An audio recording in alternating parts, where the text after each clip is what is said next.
ఇంకా ఏం చెప్తున్నారంటే, డబ్బు అవసరం లేనప్పుడు షాపులు ఎందుకున్నాయి అని అడిగాను.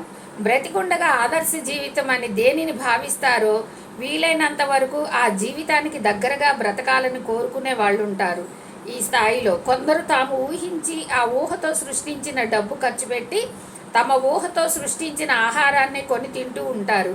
మరి షాపులు అతనికి మంచి క్వశ్చన్ వచ్చిందనమాట. మరి కార్లు పెట్టుకునే షెడ్లు లేవన్నావు, బాగానే ఉంది. మరి సేమ్ టు సేమ్ మన ఊళ్ళో ఉన్నట్టే దుకాణాలు ఉన్నాయని చెప్పాడు. మరి షాపులు ఉన్నాయని చెప్పావు, ఎందుకు ఆ షాపులు? వాళ్ళకి షాపులతో మాత్రం పనేముంది? వాళ్ళు మనలాగా ఘన పదార్థాలు ఏం తయారు చేసుకొని తినక్కర్లేదు కదా. అవి కూడా వాళ్ళు ఏది తలుచుకుంటే అద్భుతమైన ఆహారం వాళ్ళ ముందుకు వస్తుంది, తినేస్తారు కదా. కానీ ఇక్కడ ఒక విషయాన్ని మనం గుర్తుంచుకోవాలి. ఎందుకంటే అక్కడ కూడా హోటళ్ళు ఉన్నాయి. ఆ హోటళ్ళకి వెళ్ళి అక్కడ సర్వ్ చేసే వాళ్ళని పిలిచి, వెయిటర్ని పిలిచి మాకు ఇది కావాలి అని పిలిచి అది పెట్టించుకొని తినడం జరిగింది. మరి వాళ్ళకి డబ్బులు కట్టాలి కదా, మనం హాస్టల్ రూపంలోనైనా డబ్బు కట్టాలి కదా. అందుకని అక్కడ షాపులు ఉన్నాయంటే, ఎందుకంటే మనం ఇక్కడ ఈ భౌతిక జీవితంలో దేన్నైతే అనుభవించామో అలాంటి విలాసవంతమైన అక్కడ కూడా జరగాలి అని అంటే అక్కడ కూడా హాస్టల్ డబ్బులు కావాల్సిందే. అందుకని ఆ స్థాయిలో వాళ్ళు కొంతమంది అలా కోరుకుంటారు కాబట్టి, ఎందుకంటే అక్కడ వాళ్ళు అది సృష్టించుకుంటారు. ఇక్కడ పెద్ద హోటల్, 5 స్టార్ హోటల్ పెట్టిన అతను పోయాడు అనుకుందాము. ఆయన అక్కడ ఏమనుకుంటాడు, ఇక్కడ కూడా నేను పెద్ద హోటల్, 5 స్టార్ హోటల్ నడపాలి, ఇక్కడికి అందరు రావాలి, నేను చేపించే ఈ పదార్థాలన్నీ అందరు కొనుక్కొని తినాలని కోరుకుంటాడు కదా. ఆ కోరిక అక్కడ ఫలించిద్ది అనమాట. అందుకని అక్కడ షాపులు కూడా ఉన్నాయంట. ఆ షాపుల్లో అమ్మే షాప్ యజమానులు ఉంటారంట. అలాగా మనం వెళ్ళి అక్కడ మన దగ్గర డబ్బు అంటే ఏముంది, ఆలోచన రూపమే కదా. డబ్బు అనగానే హాస్టల్గా డబ్బు కూడా వస్తుంది. ఆ డబ్బు ఇచ్చి అక్కడ కొనుక్కొని వాళ్ళకి కావాల్సినవి తీసుకోవటం జరుగుతుందంట. అదే చెప్తున్నారు. జీవితానికి దగ్గరగా బతకాలనుకునే వాళ్ళు, ఆ స్థాయిలో ఉన్న వాళ్ళు ఇక్కడికి వచ్చినట్లయితే వాళ్ళు అలాగా షాపులు పెట్టుకోవడం జరుగుతుంది అని చెప్తున్నారు.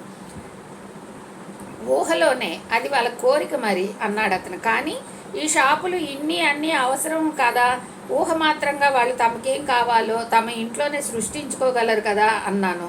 దానికి అతను ఇలా అన్నాడు, ఈ హాస్టల్ తల నివాసుల మనసులలో నుండి పుడతాయి ఈ షాపులు, అంతేగాని ఇవి నిజంగా ఇక్కడ షాపులు కావు. ఇప్పుడు మనం చెప్పుకున్నట్లుగానే వాళ్ళ ఆలోచన రూపంలో, వాళ్ళ భావనాలోచనలో మాకు ఈ షాపులు మాకు కావాలి, ఈ షాపులు. ఇప్పుడు ఒక్కొక్కళ్ళకి షాపింగ్ చేసే అలవాటు ఉంటుంది. ఈ వీకెండ్కి ఒక శనివారం ఆదివారం వస్తే వాళ్ళకి షాపింగ్ చేయకపోతే వాళ్ళు నిద్ర పట్టదు. వాళ్ళకి ఏదో ఒకటి బయటికి వెళ్ళి వాళ్ళు ఏదో ఒకటి కొనుక్కొచ్చుకోవాలి, లేదా తిని రావాలి. అలా చేయకపోతే వాళ్ళకి ఏదో బోర్గా ఈ జీవితాన్ని కోల్పోయినట్టే అనిపిస్తుంది. అలాంటి వాళ్ళు ఆ తలానికి వెళ్ళినట్టయితే మరి వాళ్ళు షాపింగ్ చేయాలి కదా. వాళ్ళు ఊహాగానంతో సృష్టించుకుంటారనమాట. మేము ఒక బేకరీ కావాలి మాకు, లేదా ఒక షాపింగ్ కావాలి మాకు, మేము పట్టు చీరలు ఇక్కడ కొనుక్కోవాలి, లేదా ఏమైనా తినుబండారాలు అక్కడ కొనుక్కోవాలి అని వాళ్ళు ఊహాలోచన ఎలాగైతే ఉంటుందో అలాగనే వాళ్ళు ఆ షాపులను సృష్టించుకొని అక్కడికి వెళ్ళి వాళ్ళు కొనుక్కుంటారు అని చెప్తున్నారు. కానీ అక్కడ నిజంగా ఏ షాపులు ఉండవు, నిజంగా ఏ డబ్బులు పెట్టి ఎవరు ఏమీ కొనుక్కోరు. కానీ అలాంటి వాళ్ళు ఉన్నప్పుడు అలా ఊహించుకుంటూ ఉంటారని చెప్తున్నారు. అలాగే ఈ షాపుల్లో అమ్మేవాళ్ళు కూడా ఇక్కడ ఉంటే వాళ్ళు ఒక వస్తువు గురించి ఆలోచన చేయగానే ఈ భ్రమల లోకంలో అదే వాస్తవమై ప్రత్యక్షమైపోతూ ఉంటుంది. ఈ షాపులన్నీ ఊహాజనితాలే. ఈ షాపుల్లో అమ్ముతున్న వస్తువులు కూడా ఊహాజనితాలే. అయితే ఇక్కడ ఉంటున్న వాళ్ళు తమ చుట్టుపక్కల అలా షాపులు ఉండాలని కోరుకున్నంతకాలము అలా ఉంటాయి. వాటిని ఊహించుకుంటూనే ఉంటారు కదా మరి వారు. చర్చిల విషయం కూడా అంతే. మతపరమైన ఆచారాలను అక్కడ కూడా పాటించాలనుకుంటారు. మరి క్రిస్టియన్స్ చనిపోయారనుకుందాం, వాళ్ళు ఏం చేస్తారు? అక్కడ కూడా వాళ్ళు ప్రార్థనలే చేయాలనుకుంటారు. కాబట్టి మాకు ఇక్కడ ఒక చర్చి కావాలి కోరుకుంటారు. వెంటనే చర్చి వచ్చేస్తుంది అక్కడికి వెళ్ళి వాళ్ళు దాంట్లోకి వెళ్ళి వాళ్ళు ప్రార్థన చేస్తూ ఉంటారు. భూమి మీద బ్రతికుండగా మతాధికారులు చేసిన బోధనలన్నీ వాస్తవాలు కావు. అవి మరణాంతరం వాళ్ళు తెలుసుకున్నా కూడా మతాన్ని ఆచరించాలని అనుకుంటారు. వాళ్ళు మరణించి ఇక్కడికి వచ్చిన వాళ్ళు ఈ చర్చిని, మతాన్ని కొనసాగించడానికి పూజారుల్ని, తదితరుల్ని, వాళ్ళ వెంట అనుమాయాలని అందరినీ ఊహించుకుంటారు. ఇక చర్చి ఒక్కటే కాదు, లోపల ఫాదర్ని, ఆ చర్చిలో ప్రార్థన చేసే వాళ్ళని అందరినీ వాళ్ళు ఊహించుకుంటారు. ఇంకా చర్చిలో లోపలంతా సిద్ధమైపోతారు. ప్రార్థన చేసే వాళ్ళు ఉంటారు, ప్రార్థన చేయించుకునే వాళ్ళు ఉంటారు, శరణ కోరే వాళ్ళు ఉంటారు, ఏడ్చే వాళ్ళు ఉంటారు, నవ్వే వాళ్ళు ఉంటారు, అందరూ ఉంటారు లోపల. అలాంటి దాన్ని వాళ్ళు అక్కడ సృష్టించుకుంటారు. ఇక్కడ సినిమాలు కూడా చాలా ప్రాముఖ్యం. అయితే మొదటి తలం మీద చాలా వైవిధ్యం అంతు లేకుండా ఉంటుంది, కానీ రెండవ తలం మీద అలా ఉండదు. సినిమాలు నిజానికి అక్కడ ఉండవు, కానీ కేవలం అక్కడ ఉన్న ఊహాజనితాలు, కల్పితాలు భూమి మీద సినీ నిర్మాతలుగాను, వర్ధమాన సినీ నిర్మాతలుగాను ఉండి వచ్చిన వాళ్ళు ఉంటారు. మరి నిర్మాతలు ఉంటారు కదా, పెద్ద పెద్ద నిర్మాతలు, సినిమాలు తీసిన వాళ్ళు, డైరెక్టర్లు, వీళ్ళందరూ చనిపోయిన తర్వాత ఊరుకుంటారా? అక్కడ కూడా వాళ్ళు సినిమాలు తీస్తూ ఉంటారంట. అంటే ఊహాగానాల్లో వాళ్ళు సృష్టించుకుంటూ ఉంటారు. వాళ్ళు తమ ఊహల్లో కొత్త సినిమాలు సృష్టి చేస్తూ ఉంటారు.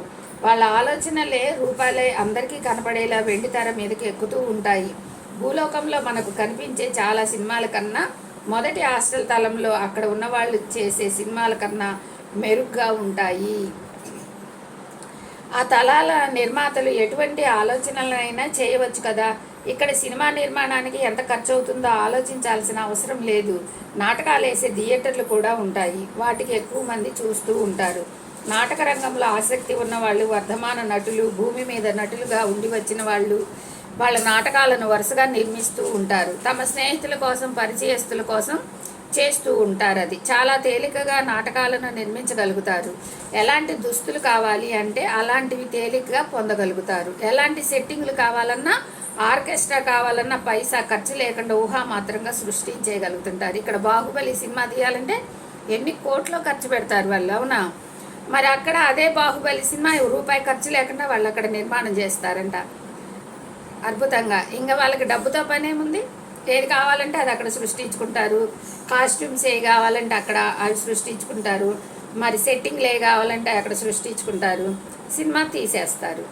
ఎవరు తీస్తారు అని అంటే ఆ సినిమా రంగాలలో పనిచేసేవాళ్ళు, ఆ సినిమాలను డైరెక్ట్ చేసేవాళ్ళు, అలాంటి పరివారం అంతా కూడా ఒక దగ్గర చేరి వాళ్ళు అలా సినిమాలు నిర్మించుకుంటారంట. ఫ్రెండ్స్, ఈరోజు స్వాధ్యాయనం ఇది. తిరిగి ఇంకా ఎవరెవరు ఆ రెండవ తలాల్లో ఏమేం చేస్తుంటారనేది రేపు స్వాధ్యాయనంలో మనం తెలుసుకుందాము. Thank you friends, thank you.